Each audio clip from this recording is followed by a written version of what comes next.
സുഹൃത്തുക്കളെ നമസ്കാരം. പുതിയൊരു വീഡിയോയിലേക്ക് എല്ലാവർക്കും സ്വാഗതം. അതായത് ഒലീവിയ എവിടെ തിരിഞ്ഞു നോക്കിക്കഴിഞ്ഞാൽ ഒലീവിയ മാത്രമേ ഉള്ളൂ.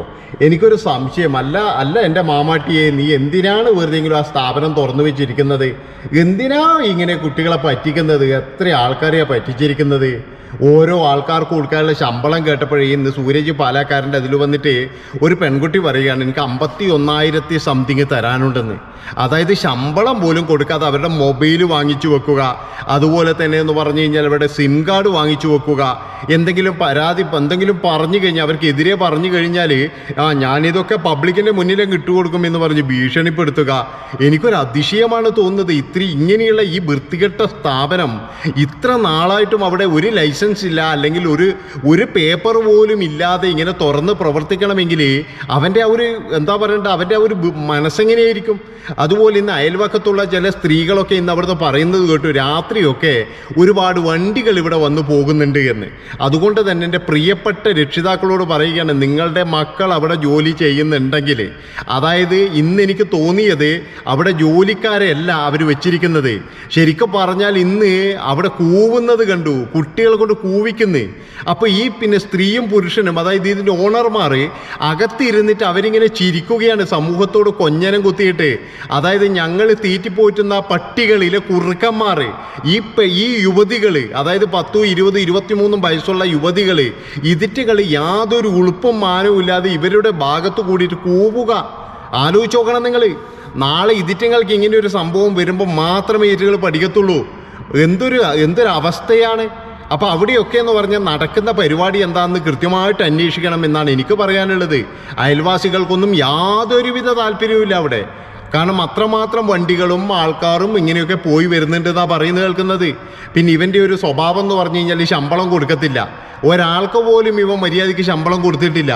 എല്ലാവർക്കും മോഹന വാഗ്ദാനങ്ങൾ മാത്രമാണ്. ചില ആൾക്കാരോട് ഇവൻ പെരുമാറുന്ന രീതികൾ, ഈ ചിബി എന്ന് പറയുന്ന മാമാട്ടി കുട്ടിയമ്മ വളരെ മോശമായ രീതിയിൽ ഇവൻ തട്ടുക, മുട്ടുക, അതുപോലെ തന്നെ എന്ന് പറഞ്ഞു കഴിഞ്ഞാൽ ലൈംഗിക ചൊവ്വയോട് കൂടിയിട്ട് ഇവൻ പല സ്ഥലങ്ങളിലും സ്പർശിക്കാറുണ്ട് എന്നുള്ള തരത്തിൽ വരെ ഇപ്പോഴാരോപണം ഇങ്ങനെ ഉയർന്നു വന്നുകൊണ്ടിരിക്കുകയാണ്. ചില ആൾക്കാരൊക്കെ ഇത് രഹസ്യമായി തുറന്നു പറയാൻ തുടങ്ങിയിട്ടുണ്ട്. എത്രയും പെട്ടെന്ന് ഇവൻ്റെ സ്ഥാപനം പൂട്ടിയിട്ട്, അതായത് അവിടെ എന്താ പറയുക, അവിടെ ഉള്ള ആൾക്കാരെ രക്ഷിക്കണം എന്നാണ് ഞാൻ പറയുന്നത്. അല്ല, ഇമാതിരി തോന്നിയവാസം കളിക്കുന്ന ഒരു സ്ഥാപനവും വേണ്ട. ഒരു പേപ്പറും ഒരു കാര്യവും ഇല്ലാതെ ഇത്രയും നാളവിടെ തുറന്നു വെച്ചിട്ട് ഈ ഉദ്യോഗസ്ഥരൊക്കെ എവിടെ പോയിരിക്കുക? അല്ല, ഈ ഉദ്യോഗസ്ഥർക്കൊക്കെ കൈക്കൂലി കൊടുക്കുന്ന പൈസ വേണം ഐറ്റങ്ങൾക്ക് സാലറി കൊടുക്കാൻ. അല്ല, മര്യാദയ്ക്ക് സാലറി കൊടുത്തൂടെ? അതുപോലും കൊടുക്കാതെ ഇങ്ങനെ വഞ്ചിച്ചു കൊണ്ടിരിക്കലാണ്. പിന്നെ അവിടുത്തെ ജോലീൻ്റെ കാര്യം പറയാതിരിക്കുക ഭേദം. എന്താണെന്ന് വെച്ചാൽ ഈ അച്ചു മാമു പോകുമ്പോഴേ ചെരുപ്പ് കൊടുത്തിട്ട് ഒരാൾ പോകണം പോലും. അതുപോലെ ഒരാൾ മുടികെട്ടി കൊടുക്കാൻ വേണം. പിന്നെന്ന് പറഞ്ഞു കഴിഞ്ഞാൽ ഒരാളെന്ന് പറഞ്ഞു കഴിഞ്ഞാൽ തലയിൽ പേനെടുത്ത് കൊടുക്കാൻ വേണം. ഒരാൾ ഡ്രസ്സ് തയ്ച്ചു കൊടുക്കണം, അതുപോലെ തന്നെ ഇട്ട് കൊടുക്കണം. ഇവൾക്ക് വേണ്ടിയിട്ടുള്ള ഇത് ചെയ്യാൻ വേണ്ടി, ദാസ്യപ്പണി ചെയ്യാൻ വേണ്ടിയിട്ട് ഒരു 3-4 ആൾക്കാർ വേണം. അങ്ങനെ എർത്തായിട്ട് നിന്ന് കഴിഞ്ഞാൽ അവർക്ക് ഒരുപാട് പരിഗണന കിട്ടും. കാരണം എന്താ വെച്ചാൽ അവർക്ക് വലിയ തെറിവാക്കൊന്നും കിട്ടൂല. അതുപോലെ തന്നെ എന്ന് പറഞ്ഞാൽ അവർക്കെന്ന് പറഞ്ഞു കഴിഞ്ഞാൽ ചിലപ്പോൾ പെട്ടെന്നൊക്കെ സാലറി കൊടുത്തു എന്നൊക്കെ വരും. അങ്ങനെയാണ് അവിടെ നടക്കുന്നത്. അവിടെ ശരിക്കും എന്ന് പറഞ്ഞു കഴിഞ്ഞാൽ അവർ ഒരു കുറേ ആൾക്കാരിങ്ങനെ ഈ എന്താ പറയേണ്ടത്, വിലക്ക് വാങ്ങിച്ച പോലെയാണ്. കുറേ ആൾക്കാർ വിലക്ക് വാങ്ങിച്ചിട്ട് കൂവടാന്ന് പറയുമ്പോൾ കൂവുന്ന് അങ്ങനെയൊക്കെയാണ്. അല്ലാതെ ഇങ്ങനെ ഈ ആരെങ്കിലും ചെയ്യുന്നൊരു പണിയാണോ? ഇന്ന് ഒരു സ്ഥാപനത്തിന് മുമ്പിൽ അവിടെ കുറച്ച് ആൾക്കാർ വന്നിട്ട് പറയുകയാണ്, ഞങ്ങൾ ഇത്ര നാൾ ജോലി ചെയ്ത് ശമ്പളം കിട്ടിയിട്ടില്ല, ഞങ്ങളുടെ മൊബൈൽ പിടിച്ചു വെച്ചു എന്നൊക്കെ പറഞ്ഞിട്ട് ചോദിക്കാനും പറയാനും അവിടെ വന്നപ്പോഴേ അതിൻ്റെ ഉള്ളിലുള്ള ഒരു കൂട്ടം ആൾക്കാർ, ഇതുപോലെ ജോലി ചെയ്യുന്ന ഒരു കൂട്ടം തെമ്മാടി പിള്ളേർ അവിടെ നിന്ന് ഇവരെ കൂവുകയാണ്. എത്രമാത്രം മ്ലേച്ഛമായ കാര്യമാണ് നിങ്ങളൊന്ന് ആലോചിച്ച് നോക്കണം.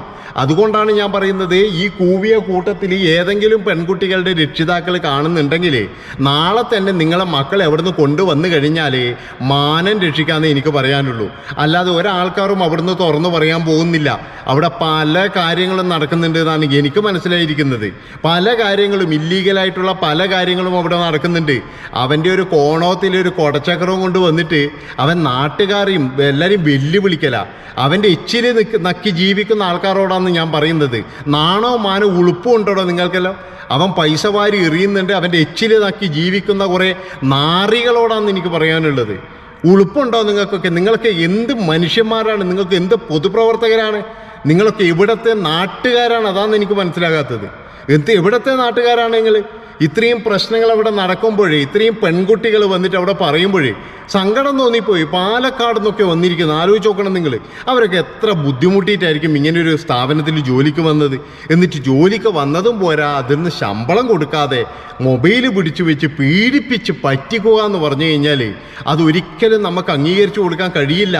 അമ്മാതിരി നാറിത്തരാണ് ഈ ചിബി എന്ന് പറയുന്നവനും അവൻ്റെ പെണ്ണുമ്പിള്ളിയില്ല, പൊട്ടി പെണ്ണുമ്പിള, ആ പെണ്ണുമ്പിള്ളി അവിടെ നടത്തിക്കൊണ്ടിരിക്കുന്നത്. എന്നിട്ട് അവളുടെ ഒരു റീൽസ് നാണമാന ഉളുപ്പും ഇല്ലാത്ത വർഗ്ഗമായിട്ടങ്ങൾ, ഉളുപ്പ് എന്ന് പറയുന്ന ഒരു ഇല്ലാത്ത വർഗ്ഗങ്ങൾ. അതിനെന്തിനാണ് ഇവൻ യേശുവിനെ കൂട്ടുപിടിച്ചിരിക്കുന്നത് എനിക്ക് മനസ്സിലാകുന്നില്ല. ഇവൻ്റെ വീട്ടിൽ നിന്ന് നോക്കുമ്പോഴേക്ക് കർത്താവിൻ്റെ അവിടെ ഒരു ഇത് ചിത്രവും, അതെന്തിനാണ്? ഈ കർത്താവിന് എന്തിനാണ് ഇവൻ ഈ കർത്താവിൻ്റെ ഫോട്ടോ അവിടെ വെച്ചിട്ട് ഇവൻ കാണിക്കുന്നത്? മഹാദണ്ഡിത്തരം. ആലോചിച്ച് നോക്കണം നിങ്ങൾ. ഇവൻ്റെ ഇത് മറക്കാൻ വേണ്ടിയിട്ടാണോ ഇത് ഈ കർത്താവിനെയും കൂട്ടുപിടിച്ചിരിക്കുന്നത്? അല്ല, അറിയാതുകൊണ്ടിരിക്കുന്നതാണ്. ഇമാതിരി തോന്നിയവാസം. അവൻ്റെ ഒരു ഓഞ്ഞ കോലം കണ്ടു കഴിഞ്ഞാൽ തന്നെ വിചാരിക്കുവാണെന്ന് അവൻ വലിയ രാജാവാന്ന് നിന്ന്. അവൻ ഏത് കോണത്തിലെ രാജാവാണ്? അവൻ ചില ആൾക്കാർക്ക് മെസ്സേജ് അയച്ചിട്ട് ചോദിക്കുകയാണ്, അതായത് എന്താ അഡ്ജസ്റ്റ്മെൻറ്റാ, നീ ഇവിടെ അഡ്ജസ്റ്റ്മെൻ്റ് ആയിട്ട് നിന്ന് കഴിഞ്ഞാൽ നിനക്ക് ഇഷ്ടംപോലെ പണം തരാം, അതുപോലെ നിനക്ക് നല്ല സ്ഥാനങ്ങൾ തരാം. എന്നിട്ട് അപ്പോഴും മെസ്സേജ് ഡിലീറ്റ് ചെയ്യടാ മണ്ടം കുണാപ്പി. നീ മെസ്സേജ് ഡിലീറ്റ് ചെയ്ത് കഴിഞ്ഞാലും ഇത് കാണാനുള്ള സംഭവങ്ങൾ ഇഷ്ടംപോലെ ഇന്നുണ്ട്. ഇതൊന്നും നിനക്ക് അറിയാതുകൊണ്ടാണോ എന്ന് എനിക്കറിയില്ല.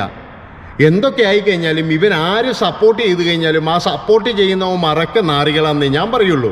ഇത്രയും പാവപ്പെട്ട കുട്ടികളെ ഇങ്ങനെ പറ്റിച്ച് ജീവിക്കുന്ന, അവരുടെ വേർപൂറ്റി കുടിച്ച് ജീവിക്കുന്ന വർഗം, അതാണ് ഇവനാടുന്നത്. ഇവനും ഇവൻ്റെ ഭാര്യയും.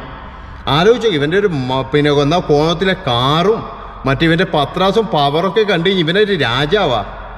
ശരിക്കും പറഞ്ഞ് ഇവൻ്റെ കടയിനെ തുറക്കാൻ പാടില്ല. എൻ്റെ അഭിപ്രായത്തിൽ അത് അത്രയും പെട്ടെന്ന് കൂട്ടിക്കെട്ടണം. അവിടുന്ന് ചെയ്യുന്നത് മഹാ തെണ്ടിത്തരമാണ്. അവൻ ചെയ്യുന്ന അമ്മാതിരി തെണ്ടിത്തരാണ്. ഒരിക്കലും ഇത് അംഗീകരിച്ചു കൊടുക്കാൻ പാടില്ല. അവൻ ശരിക്കും പറഞ്ഞു കഴിഞ്ഞാൽ കുറേ പെൺകുട്ടികളെ അവിടെ കൊണ്ടുവന്നിട്ട് അവൻ എന്താ പരിപാടിയും തന്നെ ഒരു അന്വേഷണം നടത്തുക തന്നെ വേണം. അതുമാത്രമല്ല, അവൻ എന്തൊക്കെ നുണയാണ് പറയുന്നത്. അവന് എവിടത്തെ ബിസിനസ്സുകാരനാന്ന് ഒരു ഇതും കിട്ടുന്നില്ല. അവിടെ നിന്ന് നല്ല രീതിയിൽ കിട്ടിയിട്ടുണ്ട്. ഇമാതിരി തോന്നിയവാസം നടത്തുന്ന ഒരു ബിസിനസ്സുകാരൻ എത്ര പെൺകുട്ടികളെ അവൻ വഞ്ചിച്ചിരിക്കുന്നത് അറിയാം. സിബിയുടെ ഊളത്തരം മുതലാളിയായിട്ട് അവനങ്ങ് വിലസിയിരിക്കുകയാണ് നടന്ന്. വളരെ മോശം എന്ന് പറഞ്ഞാൽ വളരെ മോശം. ഇതൊക്കെ എന്ന് പറഞ്ഞാൽ അടൂറ് നാട്ടുകാരോടാണ് എനിക്ക് പറയാനുള്ളത്. എത്രയും പെട്ടെന്ന് ആ പെൺകുട്ടികളുടെ പ്രശ്നം തീർത്തു കൊടുക്കാൻ വേണ്ടിയിട്ട് നിങ്ങളെല്ലാം ഇടപെടണം. അവിടുന്ന് അവിടെ അയൽവക്കത്തിലില്ലേ കുറച്ച് ആൾക്കാരില്ലേ, ഇല്ലേ പൊതുപ്രവർത്തകരില്ലേ, ഇല്ലേ വാർഡ് മെമ്പർമാരില്ലേ. ഒരു വാർഡിൽ ഇങ്ങനെയൊന്നും നടക്കുമ്പോഴേ അത് ഒരു അന്വേഷിക്കാനുള്ള ഒരു ബാധ്യതയില്ലേ. ആലോചിച്ച് നോക്കണം നിങ്ങൾ. എത്ര പാവപ്പെട്ട കുട്ടികളെയാണ് ഇങ്ങനെ ഇവൻ വഞ്ചിച്ചിരിക്കുന്നത്. എവിടെ നിന്നൊക്കെ കൊണ്ടുവന്നിട്ട് ഇവൻ്റെ തോന്നിയവാസത്തിന് കൂട്ടു നിൽക്കുക.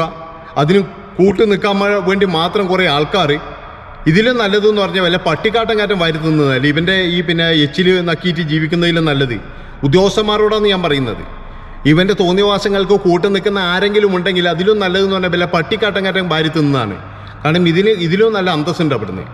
നാണവുമാനും ഉളുപ്പുമില്ലാത്ത വർഗത്തോടാണ് പറയുന്നത്. ഇവൻ്റെ ഈ നാറിത്തരം എല്ലാവരും കൂടി ചേർന്നിട്ട് അങ്ങ് പൂട്ടിച്ചു കൊടുക്കണം അവിടുന്ന്. ഒരിക്കലും ഇവൻ അവിടെ ബിസിനസ് നടന്ന് ഇവൻ്റെ കോണവും നടത്തണ്ട അവിടുന്ന്. അപ്പോൾ ഇത്രയും പറഞ്ഞുകൊണ്ട് ഈ ഒരു വീഡിയോ ഇവിടെ വെച്ച് വൈൻഡപ്പ് ചെയ്യാണ്. അടുത്ത വീഡിയോ ആയിട്ട് വരും. ഇവനെതിരെ തന്നെയായിരുന്നു. ഇവൻ്റെ കട പൂട്ടിക്കണം അവിടുന്ന്. എന്നാലും മാത്രമേ ഇവൻ പഠിക്കത്തുള്ളൂ അവിടുന്ന്. നന്ദി, നമസ്കാരം.